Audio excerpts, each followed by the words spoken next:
बलांगीर कोसळ कलामंडल रंगमंच 5 दिन धरी हेबाकु थिबा भूमिका नाट्य अनुष्ठान 16तम सर्वभारतीय बहुभाषी मठखाई नाट्य महोत्सव उद्घाटित हो जाइछि।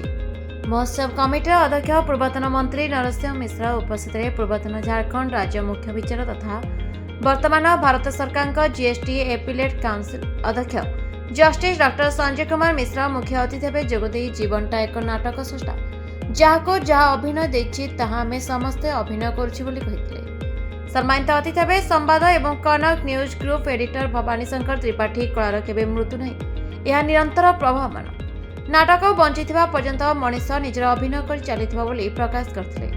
एही सांस्कृतिक सभारे सभापतित्व करथिले भूमिका अनुष्ठान सदस्य तथा प्रमेय केबीके संकरण ऑडिटर अखिल होता। सभा कार्य पर पद्मपुर नाट्य संस्था पक्षर कौशली आदमखोर नाटक परिवेशित होता। अतिथि मानक द्वारा नाट्य मंडप स्मरणिका उन्मोचित होता। उद्घाटनी संध्या मंच को दिवंगत कौशली कवि निमाई पाणिग्राही नाम समर्पित कराइथिला।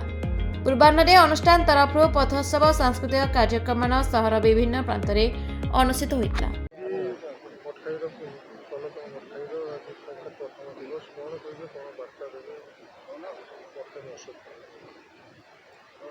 मठखाई महोत्सव रे जो सब कार्यक्रम करा जाउछि सेरा खाली मनोरंजन पाई नुहे किछि वार्ता देवाई जो 5टा जाक ड्रामा हम 5टा वार्ता जनसाधारण रहब जोटा कि लोकंकर हित पाई ये अंचल विकास पाई एवं जो कुप्रभाव गुड़ाक पड़ुछि विभिन्न कथार ताको दूर करिया।